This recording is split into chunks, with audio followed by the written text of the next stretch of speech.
नमस्कार दोस्तों, building a house from scratch इस सीरीज़ में मैं आप सभी का स्वागत करता हूँ। तो दोस्तों, जैसे कि आपको पता है कि हर एक एक्सकेवेटेड पिट के अंदर जो भी पीसीसी बेड्स कास्ट होते हैं, तो वहाँ तक जो भी कंस्ट्रक्शन वर्क्स होते हैं उनके बारे में हमने लास्ट वीडियो तक डिटेल में डिस्कस किया है, राइट। तो अब आगे बढ़ते हुए आज की इस वीडियो में हम लोग देखेंगे कि पीसीसी बेड्स को कास्ट करने के बाद हमें साइट पे कौन कौन से काम करने होते हैं, उनके बारे में हम लोग आज की वीडियो में डिटेल में डिस्कस करने वाले हैं। तो चलिए वीडियो को स्टार्ट करते हैं।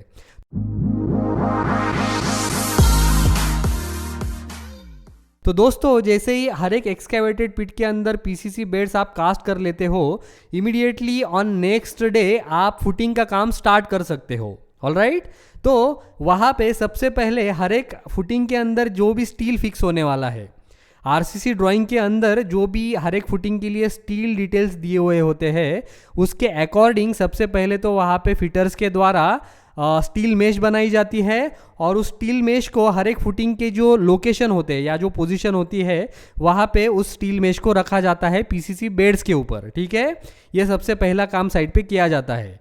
उसके बाद अगर आप लोग इस वीडियो को देखोगे तो हर एक फुटिंग के स्टील मेश के साथ वहाँ पे कॉलम का भी स्टील फिक्स किया जाता है। ठीक है, अब ये जो कॉलम के बार्स वहाँ पे प्लेस किए जाते हैं फुटिंग के स्टील के साथ, इनकी जो हाइट होती है कॉलम्स के बार्स की, वो ली जाती है प्लिंथ लेवल तक। अब ये प्लिंथ लेवल क्या होता है, ये हमें कितनी लेनी है और ये कॉलम के बार्स की हाइट हमें प्लिंथ लेवल तक ही क्यों लेनी है, ये सारी डिटेल्स हम लोग आने वाले वीडियो में डिस्कस करने वाले हैं। ठीक है, फिलहाल बस आप इतना ही याद रखिए कि जो कॉलम के बार्स फुटिंग्स के साथ जो फिक्स होने वाले हैं उनकी हाइट हम लेते हैं प्लिंथ लेवल तक ही। ऑलराइट, इतना ही आपको फिलहाल याद रखना है। अब जैसे ही फुटिंग का स्टील वहाँ पे फिक्स हो जाता है तो इमीडिएटली उसके बाद फुटिंग के चारों साइड से शटरिंग को फिक्स किया जाता है इस तरीके से। ऑलराइट, अब ये शटरिंग हमें क्यों प्रोवाइड करना होता है, क्योंकि हमें हर एक फुटिंग को एक पर्टिकुलर शेप में कास्ट करना है। राइट, हर एक फुटिंग को हमें एक डिजायर्ड शेप में कास्ट करना है, तो वो शेप मिलने के लिए हमें इस तरीके से फुटिंग के चारों साइड से शटरिंग को प्लेस करना होता है। अब ये शटरिंग या तो स्टील प्लेट्स की हो सकती है या फिर प्लाईज की भी हो सकती है। ठीक है, जो भी मटेरियल उस कॉन्ट्रैक्टर के पास अवेलेबल है उसके अकॉर्डिंग वो इस शटरिंग को चारों साइड से प्रोवाइड करेगा फुटिंग के। और जैसे ही शटरिंग को फिक्स किया जाता है देन इमीडिएटली उसके बाद फुटिंग की कॉन्क्रीटिंग की जाती है हर एक फुटिंग की। ऑलराइट, तो ये प्रोसीजर जनरली फॉलो की जाती है फुटिंग्स को बनाने के लिए। अब ये फुटिंग को बनाते समय या ये प्रोसीजर फॉलो करते समय एज अ हाउस ओनर आपको किन किन चीज़ों का ध्यान रखना है या कौन कौन सी चीज़ें आपको चेक करनी है, ये भी मैं अभी आप लोगों को डिटेल में बताऊंगा। ऑलराइट, तो सबसे पहले तो जैसे ही आपकी सारी फुटिंग्स कॉन्क्रीटिंग के लिए रेडी हो जाती है, यानी कि जैसे ही आपका स्टील फिक्सिंग का और शटरिंग का काम कंप्लीट हो जाता है, तो इमीडिएटली उसके बाद आपको जिस भी सिविल इंजीनियर से आपने आरसीसी ड्राइंग बनवा के ली है, उस सिविल इंजीनियर की आपको एक साइट विजिट अरेंज करवानी है साइट पे फुटिंग्स को चेक करवाने के लिए। अब वो सिविल इंजीनियर आके कौन कौन सी चीज़ें चेक करेगा वो भी मैं अभी आप लोगों को बता रहा हूँ। ठीक है, तो जैसे ही वो सिविल इंजीनियर साइट पे आएगा तो सबसे पहले वो फुटिंग की साइज चेक करेगा, हर एक फुटिंग की साइज क्या वो ड्राइंग के अकॉर्डिंग है या नहीं है, वो चेक करेगा। देन उसके बाद जो फुटिंग में स्टील फिक्स किया गया है क्या वो ड्राइंग के अकॉर्डिंग है या नहीं है, वो भी वो चेक करेगा। देन वो फुटिंग की पोजीशन, उसका ओरिएंटेशन चेक करेगा। देन जो हर एक फुटिंग की मेश वहाँ पे पीसीसी बेड के ऊपर रखी गई है, क्या उस हर एक फुटिंग मेश के नीचे या हर एक स्टील मेश के नीचे कवर ब्लॉक्स वहाँ पे प्रोवाइड किए गए हैं या नहीं है, वो भी वो चेक करेगा। देन वो उसके साथ ही जो कॉलम का स्टील वहाँ पे फिक्स किया गया है वो भी वो चेक करेगा, यानी कि स्टील डिटेल्स भी और उसकी जो हाइट वहाँ पे ली है, प्रॉपर लैप लेंथ वहाँ पे प्रोवाइड किया गया है या नहीं है, वो भी वो चेक करेगा।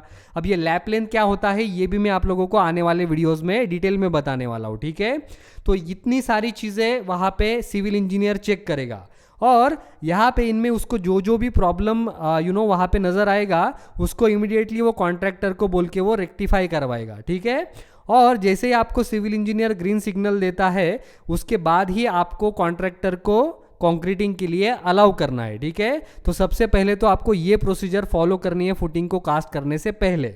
उसके बाद जब फुटिंग का कॉन्क्रीटिंग स्टार्ट होता है तब आपको किन चीज़ों का ध्यान रखना है ये मैं अभी आप लोगों को बताऊंगा। ऑलराइट, तो सबसे पहले तो दोस्तों जब भी आपका कॉन्क्रीटिंग वर्क स्टार्ट होगा तो आपको उसका कॉम्पैक्शन ज़रूर इंश्योर करना है।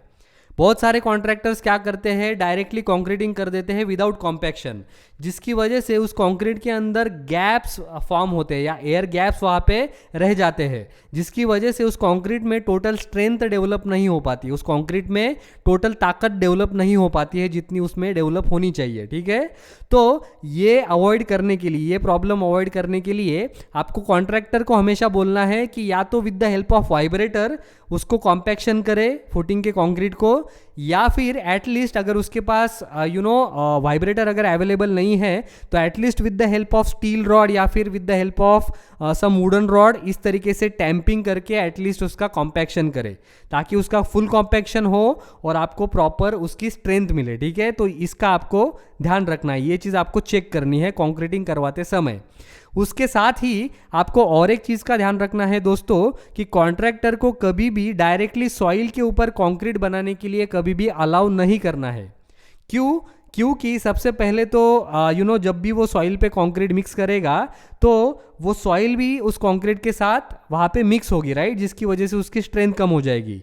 दूसरी बात ये है दोस्तों कि कंक्रीट बनाने के लिए सीमेंट, सैंड और एग्रीगेट के साथ जो हम पानी उसमें मिक्स करते हैं तो वो पानी जो है वो उसके नीचे जो सॉइल होगी वो खींच लेगी। ठीक है, तो उसमें जो पानी के अमाउंट है, जो वाटर क्वांटिटी है या जो वाटर का उसका टोटल अमाउंट है वो कम हो जाएगा, और जिसकी वजह से अगेन उस कंक्रीट में स्ट्रेंथ डेवलप नहीं हो पाएगी जितनी होनी चाहिए। ठीक है, तो ये प्रॉब्लम भी अगेन अवॉइड करने के लिए आपको हमेशा कॉन्ट्रैक्टर को बोलना है कि या तो किसी कंक्रीट सरफेस पे उस कंक्रीट को मिक्स करे या फिर किसी स्टील ट्रे में उसको मिक्स करे। डायरेक्टली सॉइल पे कभी भी उसको कंक्रीट मिक्स करने के लिए आपको अलाउ नहीं करना है। ऑलराइट, इस चीज़ का भी आपको ध्यान रखना है।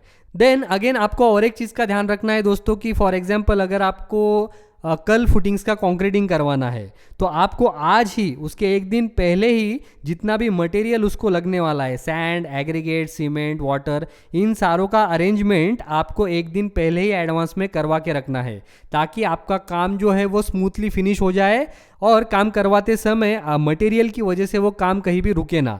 तो इसके लिए आप जितना भी मटेरियल आपको लगने वाला है उसको आप एडवांस में वहाँ पे साइड पे अरेंज करके रखें। ठीक है, उसके बाद नेक्स्ट चीज़ यह है दोस्तों कि कंक्रीटिंग कंप्लीट होने के बाद जैसे आपके सारे फुटिंग्स का कंक्रीटिंग कंप्लीट हो जाता है तो immediately on next day morning आप उसका डी शटरिंग कर सकते हैं। ठीक है, इसमें कुछ भी प्रॉब्लम नहीं है।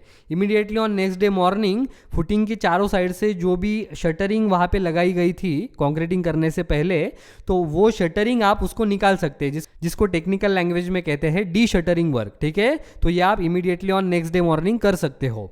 और जैसे आप शटरिंग को निकाल देते हो तो इमीडिएटली आपको क्यूरिंग स्टार्ट करनी है। क्यूरिंग यानी कि हर एक फुटिंग के ऊपर आपको पानी मारना है दिन में कम से कम 3 बार।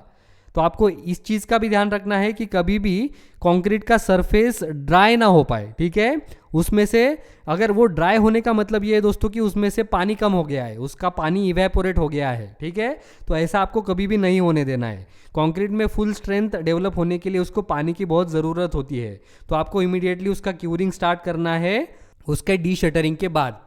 अब ये क्यूरिंग कब तक करना है? जब तक आप बैक फिलिंग नहीं करते हो।